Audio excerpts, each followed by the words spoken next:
So first of all, thank you so much for sharing a part of your weekend with us. And thank you, Reverend, for starting us off. I have to say, I was sitting there going, oh my God, I have to follow this man. But I think it is a fantastic way to start the day, to give us the inspiration that we need to do to collectively do some heavy lifting. So I started my climate journey quite a bit ago, but was formally put into the city's Office of Environmental Quality and Sustainability 5 years ago, mainly because as a part of the city's normal budget process, people like you, in fact, some of you were there, showed up and said, hey, Mayor, you said you were going to do a climate plan. What are you going to do about climate? What part of your budget is going towards climate action? And at the time, it was a big goose egg. Nothing. We're not doing that green stuff. So through activism by the community and a collective community voice, they found some funding for a climate plan.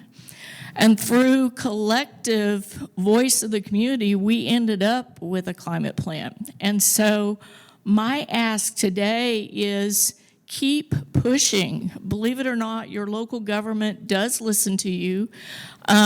We have several of our stakeholders from that process here today. We have several of our stakeholders from our Environmental Commission.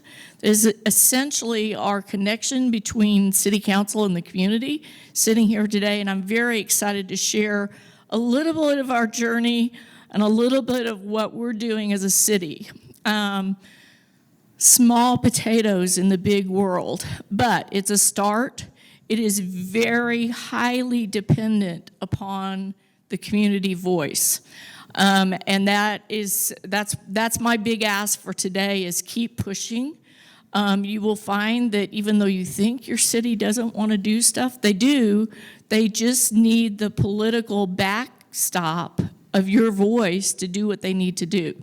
So with that, that lovely star on the map, that's a map that my friends at NOAA do every year. It's billion-dollar climate disasters over the last 40 years. And Texas is number one. We lead the country in billion-dollar climate disasters over the last 40 years. And we are in the top 5 in all top 10 categories where they collect these data. So we have a business case. We average 5 to 10 billion a year in cleaning up after climate. What we're looking at in preventative measures is the proverbial drop in that bucket. And so we need the political wherewithal, if you will, to do what we need to do to take care of our community. And where am I aiming this to make it work? There we go. So this doesn't look like it translated very well, but these pictures are all from the last 5 years in Dallas. We went from drought to uncontrolled flooding. We are in not just non-attainment, but severe non-attainment with pending fines for poor air quality. And we're subject to increased, just crazy, scary storms. That's not the technical term. I think there's something else. But anyway, those are all from Dallas.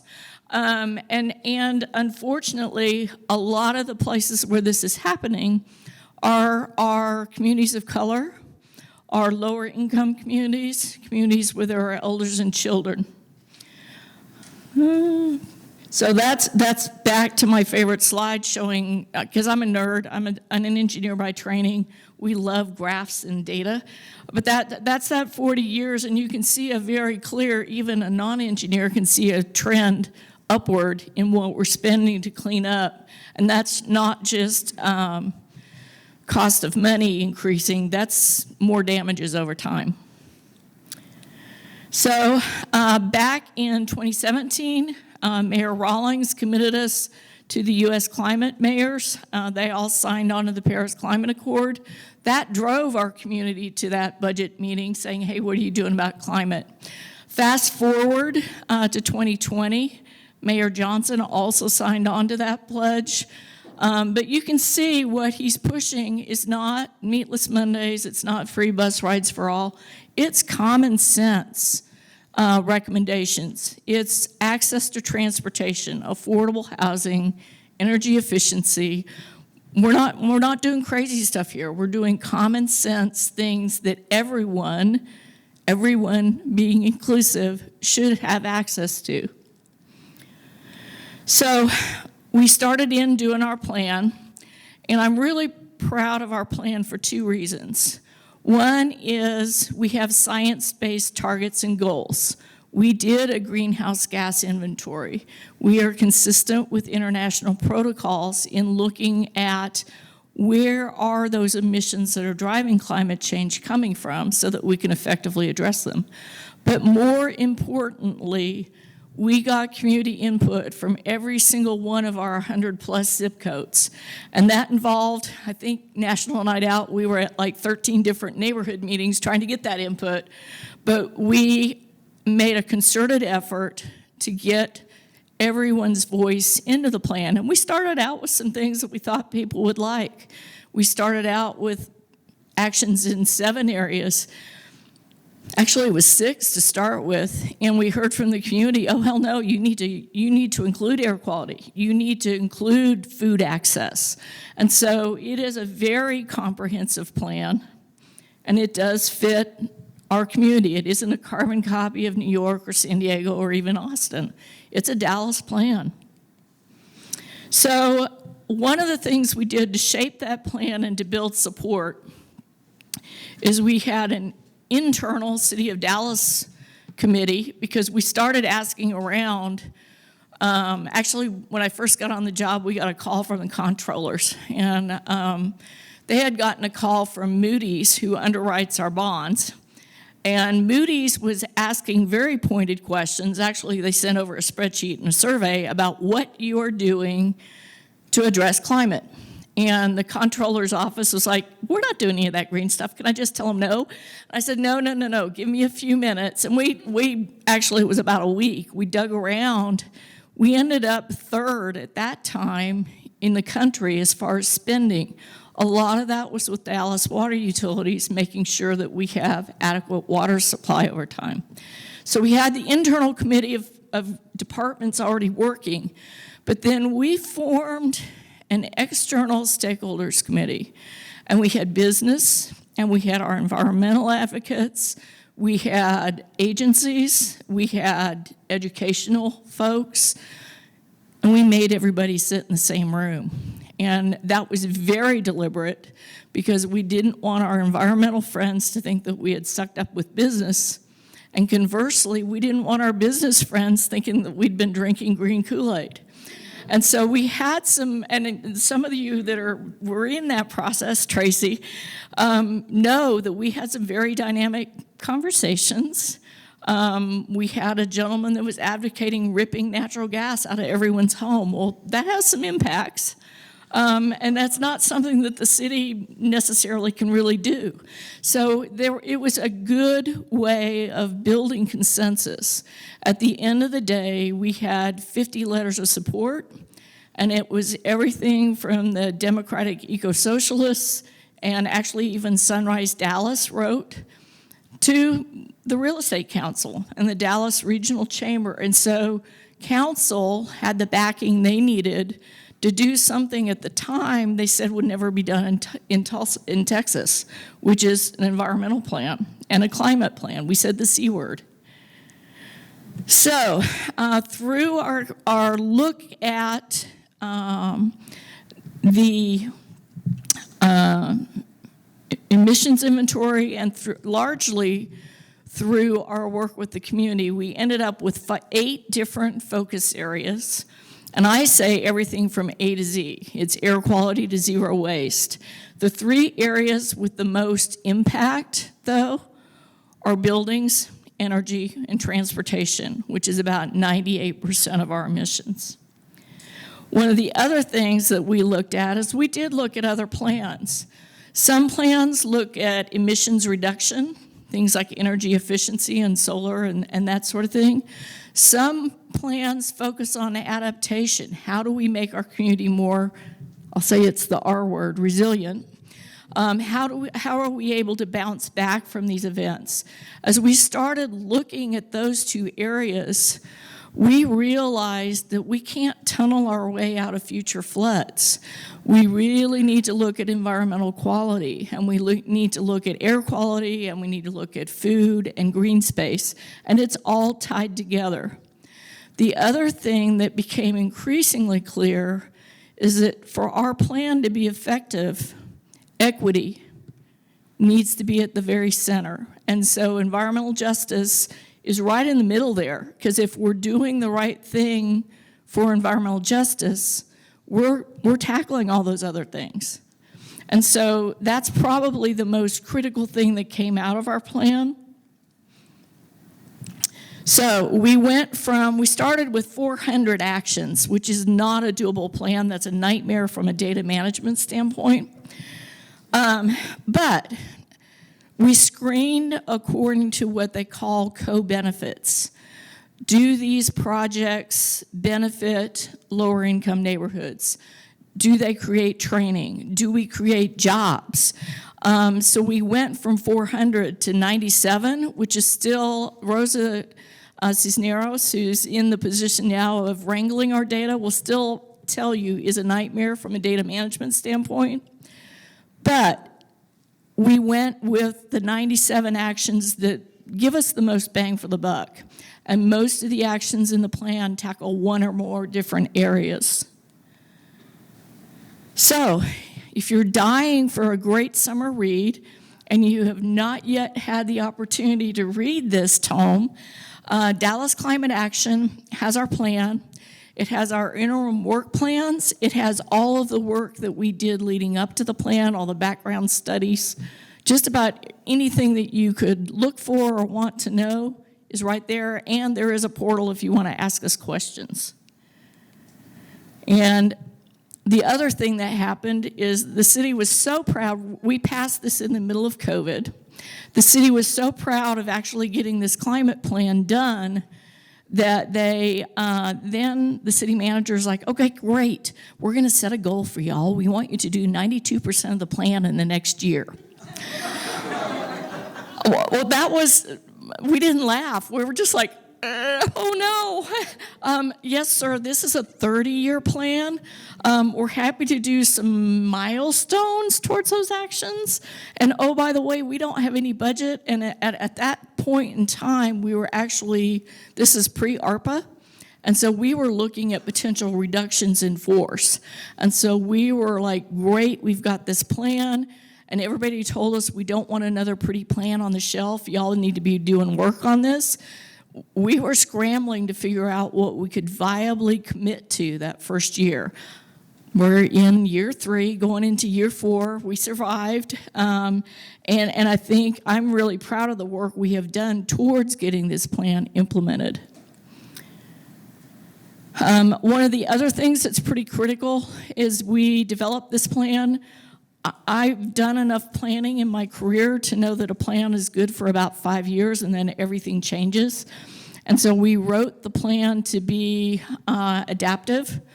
As things change, we will be doing ongoing greenhouse gas inventories to see how we're doing. At the end of the day, that's how we're doing.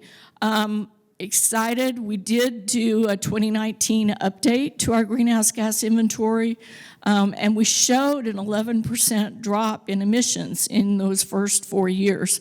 So, and that's good. That means we're actually doing the right thing.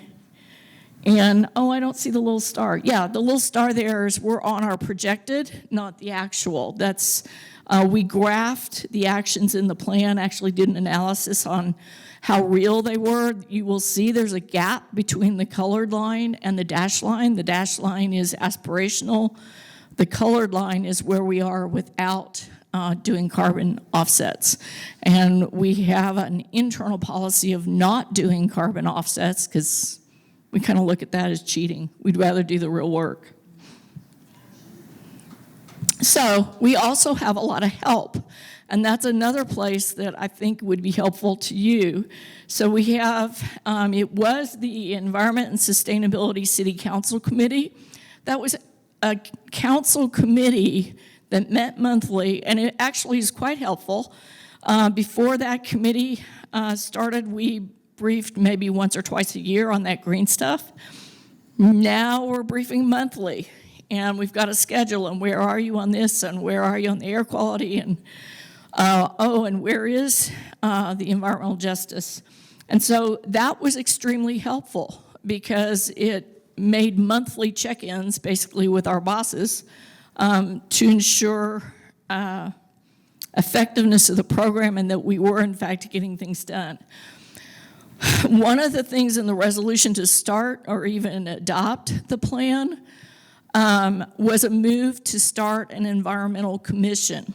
And that came out of, I'm going to go back just a little bit. We had that stakeholder committee. It started with 35 people, and those of you who've done committee work, typically when you get towards the goal, people start dropping off because they get tired, and that didn't happen here. We went to 35 to between 60 and 100 people per meeting, which made food planning a problem. But it actually was a good thing. That meant people were really interested in what we were doing and wanted to provide input, and it was really helpful. One of the things that came out of that, though, was a desire to continue to have a way to get the community's voice into actual implementation of the plan. And so we did first an environmental task force that was chaired by a woman that had been a city council member for like 4 terms. She was a goddess, and she got us exactly where we needed to go. And we now have an environmental commission. I'm going to call her out and make her mad, but that's okay. Esther Villarreal is our co-chair of that commission. She's from sunny West Dallas, which is one of our neighborhoods that is impacted by industry. And she has been an extremely powerful voice in forcing the city to include environmental justice into everything that we do. And it's been extremely helpful, and so I'm happy to call her out on that. Tracy Wallace and Colleen Murray are also here from the commission. And I'm thankful for all your efforts over the last year. Lastly, when we're looking at our emissions inventory, we were all excited because the city on our own municipal emissions, when we looked at that, we had a 38% drop over the last 4 years. But then we started looking at the city's share of the community emissions, and it was about 3%, which means we can't do much by ourselves. We need our community to be acting with us. And then we looked at our emissions compared to the DFW Metroplex, and we're a balmy 20%, which means the city of Dallas can't do it on their own either. We need to be working as a part of the region and working with our partners in the 200 some other cities in this region to enact appropriate action. And then last but not least, and I can't read from here, LEAF. Oh, yes. So all my friends in other departments that are doing stuff in the climate plan, one of Rose's jobs each year is to very cheerfully talk to those departments, all 18 or 19 of them, and ask them for a commitment. What are you going to be doing on the climate plan this year? And it's a hard job because sometimes they want to do stuff, but there may or may not be budget. And so that's where it's really critical to figure out what's not in the budget. And I'm looking around. I don't see Rita Beving here today.